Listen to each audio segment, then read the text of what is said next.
aqui para mim. Agora tá. Agora foi. Tudo bem? Então, para uma reabilitação, qualquer que seja, o que nós temos que fazer? 3 parâmetros de base. Primeiro, pensar em planejamento. Pensar em planejamento é estabelecer critérios para uma boa abordagem diagnóstica inicial. O que é isso? Toda a parte de exames, que vai começar lá na anamnese e vai terminar no seu modelo de estudo. Tá? Feito isso, e posso ir até um pouco mais à frente, vai terminar no seu enceramento diagnóstico.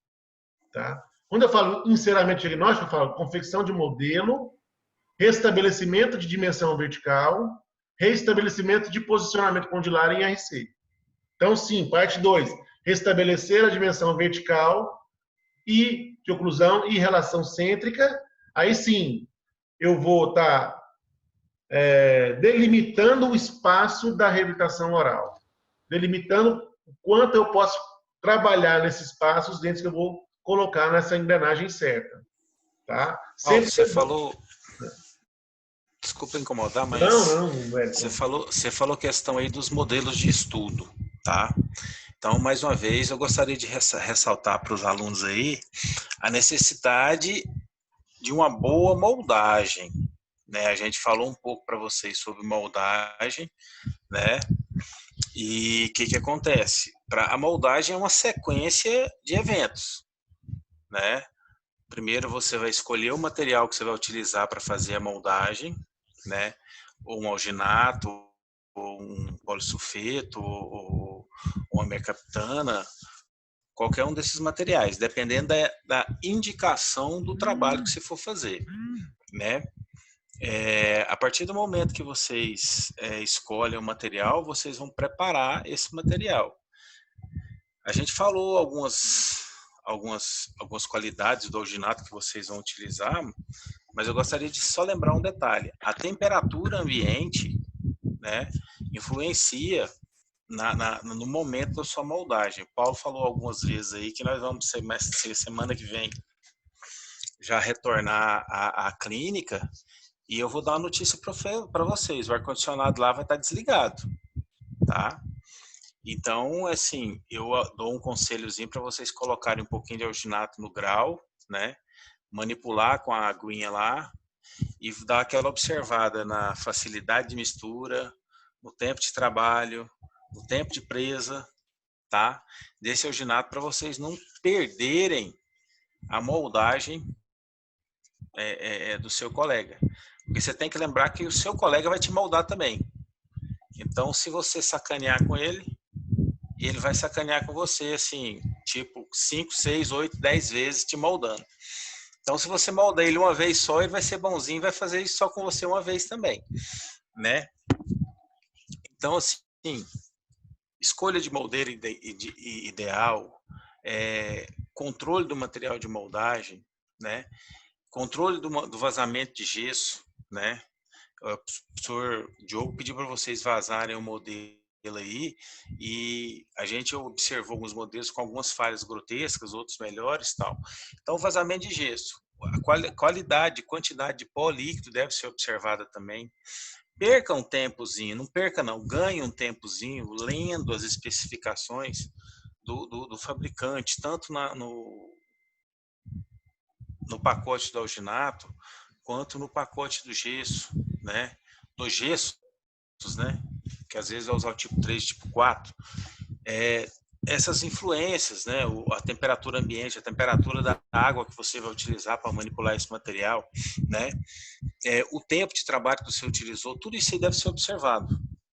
Aí depois entra a sequência, preparo de moldeira, a técnica de moldagem, né, que a gente falou para vocês, posiciona o paciente, prepara a moldeira, manipula o alginato, dispensa sobre a moldeira, né, alisa esse alginato, entra com a moldeira oblíqua na boca do paciente, né, isso depois de o paciente estar posicionado na cadeira, naquela posição de 110 graus, mais ou menos, e dependendo se for moldar superior ou inferior, você vai estar à frente ou posterior ao paciente, controlando seu ato de moldagem. Consequentemente, você entra com a moldeira oblíqua, posiciona essa moldeira de posterior para anterior, mais uma vez, para a sobra e para frente, né? para não moldar a glote do seu paciente, lembrando mais uma vez que seu colega vai te moldar de novo, né? Tudo aquilo que você fizer com ele, provavelmente ele vai fazer com você, né? Então, posiciona a moldeira, posiciona a moldagem, o alginato na boca do paciente, espera o alginato gelificar, espera o tempo de estabilidade dimensional dele, que é 2 a 3 minutos após a gelificação, remove da boca do paciente, observa se essa moldagem ficou com uma qualidade razoável, né? Porque como o senhor Paulo várias vezes mencionou, isso aí vai para o articulador, né? E estando no articulador um modelo inadequado, com bolhas positivas, né? Com distorções dos elementos dentais aí moldados, você já vai começar errado seu planejamento, que está batendo tanto aí na tecla de um planejamento bem feito, né? Depois que você observou que essa moldagem foi bem executada, você tem um molde, que é a cópia negativa perfeita da boca do seu paciente. Dentro disso aí você vai verter o gesso, de tipo 3 ou tipo 4, né? Também uma mistura adequada, proporção pó-líquido, né? E com vibração ou percussão através de instrumento, às vezes até com instrumentozinho de ponta fina, conferindo o fundo de cada dente desse que foi moldado, né? Espera o gesso tomar presa, esses 40, 50 minutos ali, para ter uma certeza da petrificação do gesso.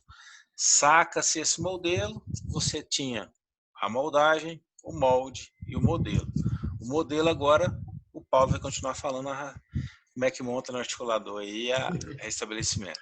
Não, é muito legal você ter lembrado disso. Bom demais ter falado disso, porque a nossa sequência clínica, e agora já passando o que vai acontecer nas atividades práticas das próximas semanas, vão ser exatamente essas, né? Então, a gente vai inicialmente, nessas 2 primeiras clínicas, eu acho, essas 2 primeiras, nós vamos inicialmente fazer as moldagens, cada um vai se moldar, vai moldar o colega da dupla, né? E essas moldagens têm que respeitar alguns critérios, né? Então, o Hélio está falando aí. Então, quais seriam os critérios? Primeiro, para vocês entrarem na clínica lá do COI, tá? Da Família Evangélica, vocês têm que inicialmente conhecer o regulamento interno da clínica. Eu não sei se já fizeram a leitura do manual de biossegurança com vocês. Fizeram? Tem alguém aí? Ainda não. Não? Ainda não fez, não. Ela não fez, não? Então, para entrar na clínica odontológica da faculdade, gente, vai ter um protocolo gigantesco de coisas, tá? Capaz que provavelmente vocês nessa próxima semana vão receber esse treinamento que nós estamos fazendo lá, tá bom? Por isso que vai começar a nossa clínica no dia 5, eu acho, não é certo ainda, tá? Mas eu acho que por volta do dia 5 de outubro. Então, nós temos essa semana que vem para adequar vocês para as clínicas, e a partir do dia 5, provavelmente, nós vamos estar de volta na clínica já para fazer as moldagens. Então, primeiro, a gente tem que conhecer o regulamento interno da clínica, respeitar o regulamento nesse momento de pandemia, tanto do laboratório quanto da clínica, tá? Depois, como o Elton já falou, a seleção da moldeira individualizada para o seu colega, de acordo com o tamanho da boca dele, tá bom? Então, na hora de selecionar as moldeiras, ter o jogo de moldeira adequado que a gente pediu na lista, ter todo o material da lista presente para vocês, né, lá na bancada. Não é para deixar nada zero no armário. Todo o material de oclusão é para ser levado para dentro da clínica, tá bom? Eu não quero que você saia da clínica. Ah, esqueci a minha moldeira funcional lá no armário. Não. Leva tudo para lá, tá bom? Para não ter esse vai e vem, saída, porque vocês vão ver que o protocolo está enjoado e para quem for sair da clínica é impossível voltar com menos de meia hora, tá? Paulo. Oi, pode falar, Wellington. Perguntaram aqui no chat para mim aqui, como é que molda gente com aparelho? É uma festa. É uma festa. Vou te explicar. Existe uma cera que chama cera utilidade. Você vai cortar um filetinho dela, vai isolar todos os bractes e o fio, diminuindo a retenção desse aparelho e vai moldar por sobre esse isolamento de cera. Mesmo assim, é uma festa, tá? A gente vai se rir muito desse negócio de aparelho. Tá? Não, mas agora falando sério, a questão aí é você vai isolar o aparelho com um filete de cera utilidade para diminuir aqueles ângulos de retenção do aparelho ortodôntico, tá? Criando uma certa expulsividade no aparelho com a cera e molda por cima. A face vestibular de quem utiliza o aparelho, ela não fica muito bem nítida não, tá? Não vou mentir, vai ficar aquela coisa da cera lá, mas a parte que nos interessa, que é a parte oclusal e a parte palatina para fazer as guias e para fazer os deslocamentos anteriores, laterais e checar a oclusão, vai ficar perfeita aí, tá? Agora a questão da vestibular é mais complicado um pouquinho, mas a história é essa, é isolamento com um pouquinho de cera utilidade e molda por sobre essa cera utilidade. É isso aí. Professora, essa cera foi pedida na lista? Todo o material que vocês vão fazer consumo lá na clínica, alginato, cera, geralmente estão disponíveis para vocês na clínica. Tá? Então, não precisa preocupar em comprar alginato, não precisa preocupar em comprar gesso. A faculdade vai fornecer para vocês. Tá bom? Cera. Tá? E aí é o que a gente também fala sempre para vocês antes. Usar com parcimônia. Gente, as coisas custam caro. Tá? Então, eu não quero que você faça 8 moldagens. Tá? Eu quero que você faça uma moldagem bem feita. Tá bom? Então, tomar cuidado com relação a desperdício de material. Tá? O primeiro momento de vocês moldando, já participando da clínica, é mais difícil. Eu sei que nós sabemos todos, nós conhecemos tudo isso aí. Mas nós não vamos atuar, nós vamos tolerar desperdício de material lá, porque custa caro para a instituição. Nesse momento de crise, não justifica ficar gastando material. Então, vá para o procedimento com toda certeza que ele vai dar certo. Tá? A questão do aparelho é, sim, mais complicado um pouco. Tá? Mas nós estamos lá para monitorar vocês, tá bom? Como o Elton já falou, proteger o aparelho com cera, para evitar essa retenção aí de alginato. Eu, particularmente, gosto de deixar o alginato um pouco mais tempo na boca do paciente que foi moldado com um aparelho. Porque ele fica mais rígido, fica mais fácil de sacar ele.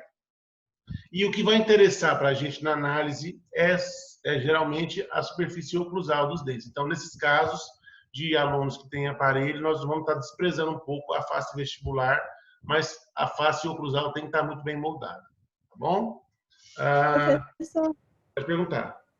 E sobre a esterilização das moldeiras? Quando é que a gente vai poder fazer? Bom, o Eldon deu aula para vocês de moldagem, né, Maria Eduarda? Eu sugiro que você, antes da clínica, dê uma passada naquela aula, que está gravada, tá? A seleção da moldeira é de acordo com o que ele falou lá na aula. Você vai selecionar de acordo com o tamanho da arcada do seu colega, PMG, né, S1, S2, S3, sabendo que as moldeiras do tipo S4 são utilizadas para pacientes que não têm dentes. Tá? Então, vocês não vão provavelmente usar lá na sua clínica. Não, a questão da esterilização, meu anjo, vocês vão fazer um treinamento agora, provavelmente na próxima semana, vão receber essas orientações na clínica e vai se orientar da data certinha da disponibilidade. Você vai colocar essas moldeiras numa caixa perfurada, né? Lavada numa caixa perfurada, embalada e vai entregar lá na CMF. A data vai ser... A data vai ser bem especificada para vocês, não preocupa não, que vocês vão ter tempo para entregar isso lá antes da aula de oclusão, sim. Legal demais. A aula sexta é no laboratório, né? Eu acho que a semana que vem nós ainda não teremos a clínica, né? Eu acho que no laboratório sim, acho que é. Tá bom, Eduardo? Mas assim, isso é muito legal você ter falado, Eduardo, porque o que acontece? Todo material de uso de clínica tem que estar esterilizado, tá? Então, claro, vocês vão receber um treinamento para esterilizar esse material e pode ficar tranquilos. Oi, pode perguntar. No recado que o Diogo deu, falou que dia 2 que é para levar os materiais de especialização, que é na próxima aula, sexta-feira. Ah, que ótimo. Obrigado, então, por essa informação. Então, dia 2, todo mundo com os materiais na central de esterilização.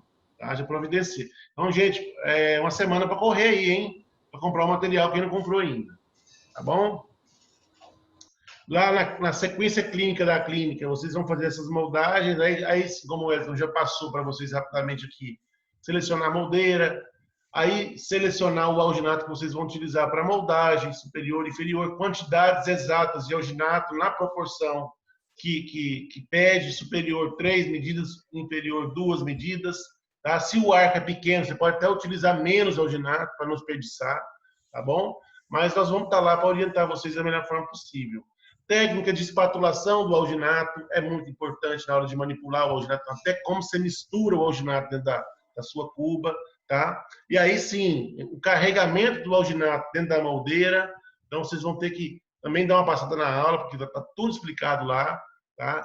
A forma que você vai levar essa moldeira carregada dentro da boca do seu colega para causar para ele o mínimo de estrago possível, tá? A gente quer que vocês façam as moldagens da melhor forma possível, sem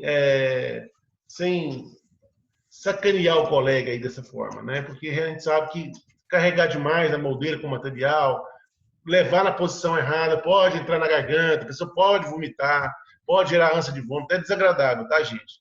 Então vamos respeitar os colegas, respeitar as técnicas, e daí eu sugiro vocês darem uma boa olhada na aula do Wellington, lá, que está muito bem explicada sobre isso.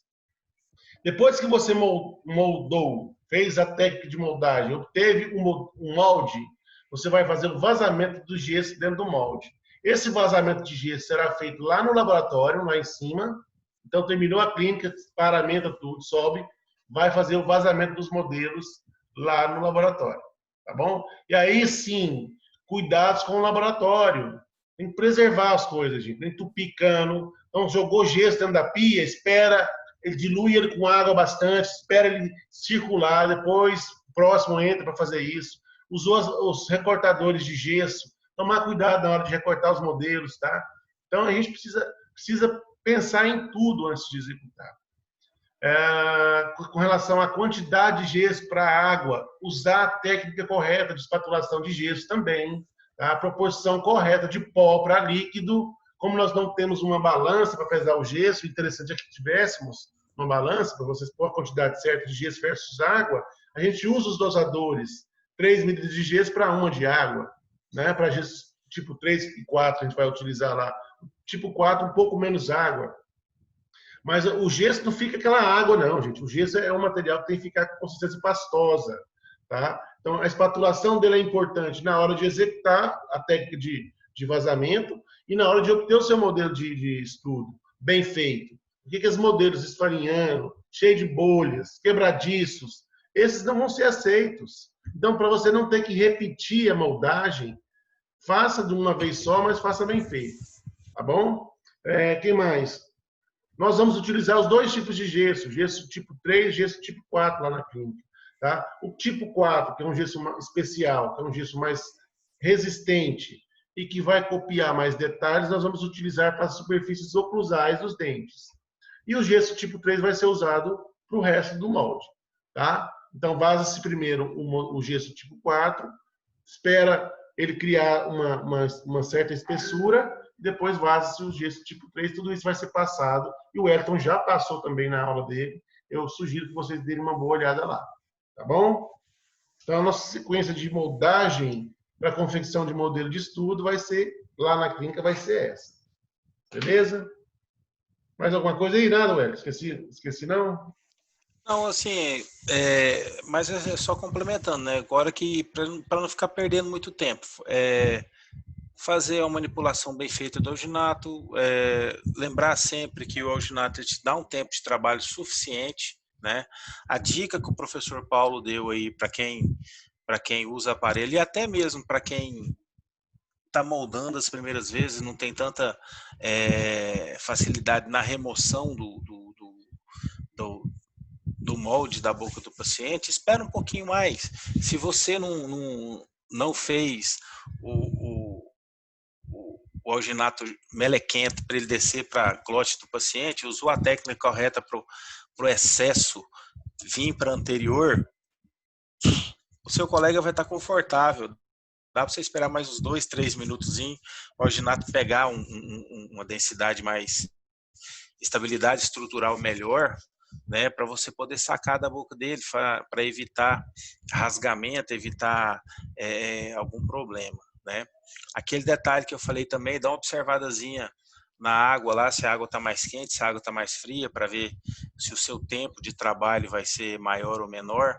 Esses detalhes que o professor Paulo Henrique falou, a questão da proporção pó líquido do gesso, 3:1 do gesso tipo 3, 4:1 do gesso tipo 4, às vezes um pouquinho menos, tá? Na hora de colocar um sobre o outro, dá uma observada aí para... A gente comentou isso, que um rouba a água do outro lá, se você colocar muito diferente as densidades. Eu gosto sempre de comparar tanto o gesso com o alginato com o sorvete. Eu consigo, quando eu pego uma bola de sorvete numa colher assim, ela tem uma certa estabilidade, a mesma coisa do gesso e do alginato. Na espátula ela vai ficar estável, não vai ficar aquela coisa escorrendo, né? Então esses pequenos detalhes antes de você partir para o seu colega. Quem tem irmão em casa, tá? Molda ele antes. Aquele que você não gosta muito, você molda ele antes lá, para depois ir para o colega, né? Longe da mãe e do pai, é claro, porque senão dá problema, né? Então, se você tiver essa possibilidade, né, tenta fazer uma moldagem em casa disso, moldar seu manequim novamente para você ter a habilidade com os materiais de moldagem, eu dou esse conselho. E dá uma olhadinha lá na nossa aula também a respeito das análises críticas da sua moldagem, do seu molde, né? Ver se não tem bolha positiva, bolha negativa, se houve algum rasgamento, se já tem alguma distorção no molde, né? Se houve deslocamento do molde na moldeira, né? E se as estruturas anatômicas que você queria moldar estão todas lá, né? Tudo isso aí deve ser observado antes de você dar a sua moldagem por terminado, né? Viu que está tudo certo, parte para o vazamento de gesso. É isso aí. Segue a sequência correta, gente. Vamos seguir sempre a sequência correta. Não passa para frente se você tem uma duvidazinha do que ficou para trás, tá? É melhor repetir e fazer bem feito do que ter que repetir lá na frente. Tá bom? Bacana. Então tá, então é isso. Basicamente a gente está fazendo essa primeira aula na clínica vai ser basicamente moldagem e vazamento de modelos de gesso. Então, nada melhor que assistir a aula do Wellington aí, tá? Fica a dica. Tá? O resto que a gente vai fazer, a minha tela está compartilhada com vocês? Tá? Eu vou passar rapidamente aqui a sequência para não ficar tão pesado, já estamos com o tempo quase estourado. Então, dentro da parte de exames clínicos, essa sequência clínica aqui, ó, nós vamos fazer anamnese, exames clínicos intra-oral, exames complementares. Eu gosto muito do meu consultório de trabalhar sempre com fotografias, tá? Mas não é uma ordem, mas eu acho que a fotografia ajuda demais em coisas que a gente às vezes deixa passar batido, e na hora que você olha a foto fica melhor. E, por fim, confecção dos modelos de estudo. Então, a primeira parte da reabilitação oral, para esse paciente que eu coloquei no começo dessa aula, ou para qualquer um de vocês, seria essa: conhecer o seu cliente, conhecer o seu paciente. Tá? Num segundo estágio, seria conhecer o sistema estomatognático, conhecer o aparelho mastigatório. Isso vocês já estão craques, né? Vocês assistiram todas as aulas, a maioria das aulas já foram dadas, né? Faltando algumas pequenas aulas aí, já leram os capítulos 1 a 6 da do Watson. Então, muito provavelmente, vocês já estão conhecendo a anatomia do sistema neuromuscular, já estão conhecendo os dentes, já conhecem o sistema de ligamento periodontal, já conhecem a articulação temporomandibular, já conhecem os ossos. Então, dentro desse conhecimento geral, a gente agora começa a pensar em como fazer a nossa reabilitação oral, partindo para os conceitos básicos do que vocês já estão estudando aqui nessa matéria de oclusão. Quais são os critérios básicos e fundamentais para que eu possa ter uma oclusão funcional ideal? Alguém sabe me dizer alguma... Sem ler aqui, né, o slide. Critérios básicos para a gente desenvolver uma oclusão funcional ideal. seria colocar os dentes no lugar através do quê? Do contato dental. Então, contatos dos dois lados, simultâneos, ao mesmo tempo, e estáveis, sem interferências, de todos os dentes, sendo contatos mais fortes dos dentes posteriores e mais suaves dos dentes anteriores. Isso para os movimentos cêntricos, tá? Direcionar sempre a força oclusal para o longo eixo dos meus dentes, distribuindo a força para o osso alveolar, para o ligamento periodontal, transformando as forças de tração de compressão em tração, depois de compressão menor, tá?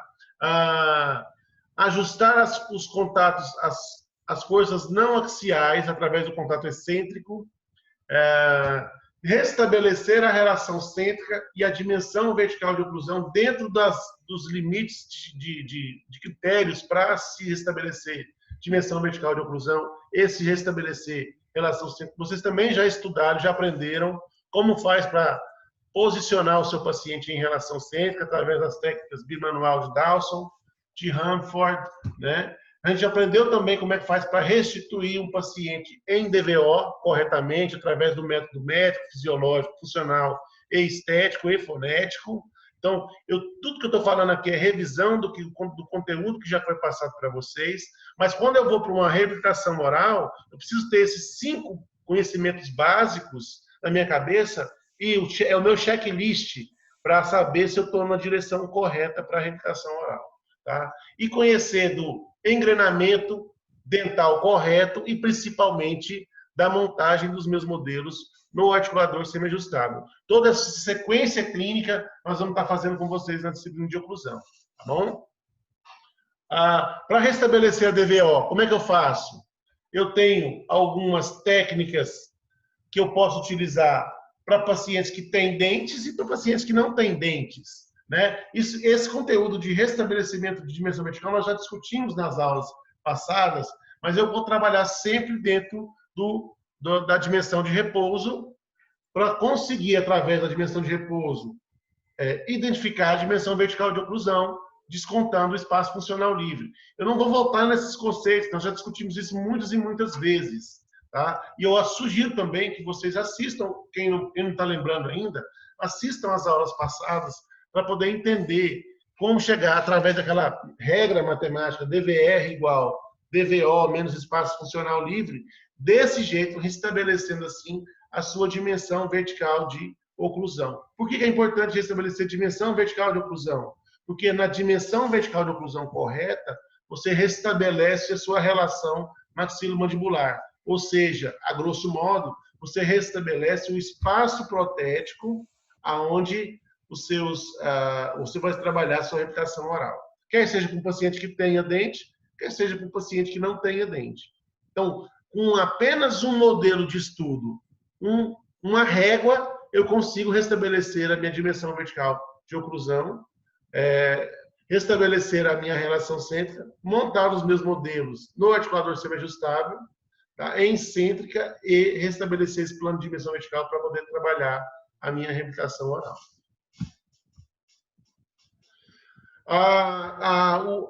Então, a dimensão vertical de oclusão eu vou encontrar através dos métodos para obtenção de dimensão vertical de oclusão.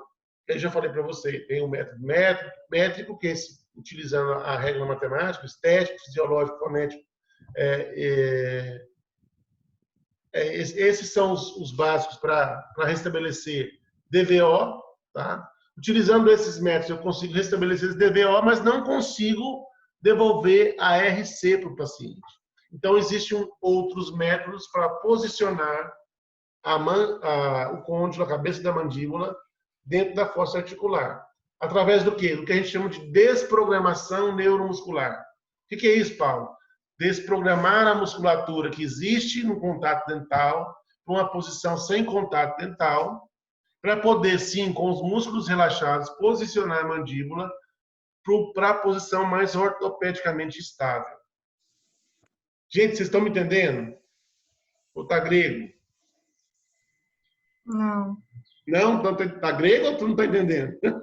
Não, eu estou entendendo. Não está grego. Nós vamos restabelecer, então, primeiro, DVO.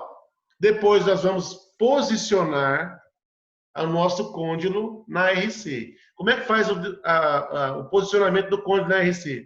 Para os pacientes que têm dentes, esses que têm contato dental, eu preciso fazer o músculo esquecer a posição de contato dental. Como é que eu faço isso? Tiro o contato dental, que não vai ter músculo funcionando.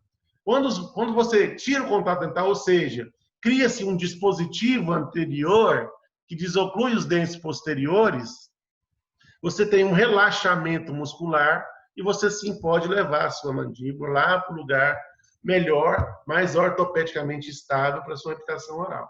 E aí sim, quando você consegue manipular lá mais de 3 vezes, posicionei uma vez, 2 deu certo, 3 deu certo, quer dizer, eu sei que o meu paciente está, entre aspas, relaxado, eu posso sim colocar uma lâmina de cera sobre os dentes dele, levar na cêntrica e apertar os dentes sobre a lâmina de cera, fazendo o registro da relação cêntrica desse paciente. Vou mostrar para vocês aqui agora, tá? Basicamente, eu vou utilizar um dispositivo anterior para desocluir os dentes posteriores, ou seja, tirar o contato oclusal dos dentes. Só de eu levantar essa mordida um pouquinho, tirar o contato oclusal, os meus músculos, com o passar de algum tempo, eles já vão estar neuromuscularmente desprogramados, aquela informação que ele tinha, aquela propriocepção que ele tinha antes com o contato dental, passa a ser esquecida ali 10, 15 minutos depois, e aí sim eu posso tentar empurrar esta mandíbula mais para trás, mais para cima, um pouquinho mais para frente, e depois registrar esta posição. Então, primeiro, cria-se um dispositivo anterior, esse dispositivo a gente chama de jig, tá? E aí nós vamos fazer isso lá na clínica de oclusão, nós vamos moldar os modelos de estudo, depois a segunda etapa, confecção do jig, depois a terceira etapa, confecção do jig e posicionamento e registro de RC. E a quarta etapa, montagem dos modelos na RC. A quinta etapa seria a análise oclusal, ou seja, análise dos contatos oclusais dos dentes. Tá bom? Então, basicamente, a disciplina de oclusão, a partir de semana que vem, vai se voltar para isso. Para a gente restabelecer modelos, estabelecer desprogramação neuromuscular, estabelecer um registro em RC, montar os modelos no articulador em RC e depois fazer a análise oclusal dos contatos dentais, de todos vocês aí. Tudo bem, gente? Sequência, confecção do jig, desprogramação neuromuscular, aí sim, manipulação e registro do jig em RC, depois, confecção de lâmina de cera, registro da cera em RC e montagem. Olha aqui, ó. Levando através da técnica bimanual de Dawson, a minha mandíbula para trás, para cima e um pouquinho para frente, e registrando no meu dispositivo anterior a posição de RC. Ó, marquei. Olha aqui. Eu tenho o registro em RC, posicionei a lâmina de cera sobre a superfície oclusal dos dentes, manipulei o meu paciente para RC, e aí eu obtive aqui um registro desse paciente em relação cêntrica. Depois que eu obtive esse registro, o que eu vou fazer? Montar o meu paciente, desculpa aqui, montar o meu paciente, ó, montar o paciente em articulador semiajustável, através da utilização do arco facial, que o Diogo já explicou para vocês na aula passada, na aula atrasada, tá? E depois do modelo inferior, através desse relacionamento, dessa engrenagem, sobre o registro de cera na relação cêntrica. Tudo bem aqui, gente? Gente, vocês estão aí? Tá sim, professor. Aí, professor. Vocês estão entendendo? Essa é a posição. Essa é a posição. Peraí, Thiago.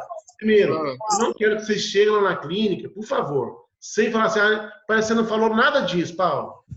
Eu estou dando uma aula disso agora, um resumo do que já foi falado.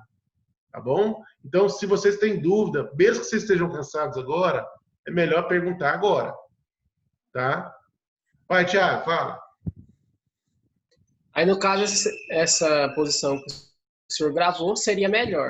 E como que vamos fazer para o paciente, não sei se pode falar, acostumar ou a gravar essa posição? Porque não é a posição que ele está acostumado, não é? Perfeito. O senhor posicionou com os dedos. Essa é excelente pergunta. Então, eu fiz o jig, certo? Aqui, ó, fiz o jig, certo? O que o jig fez? Ele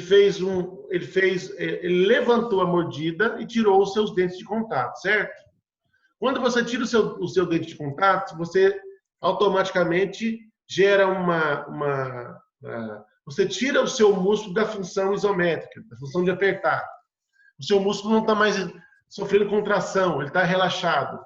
Então, você deixa o dispositivo por um tempo na boca do seu paciente, enquanto você faz outra coisa, do seu colega, aí no caso, seu colega, né?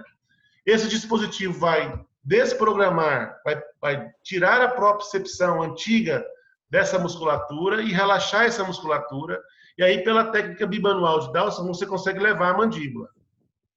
No primeiro momento, você vai fazer esse jig, encostar em MH, certo? Você, com o carbono, vai marcar a posição de MH aqui no jig, tá?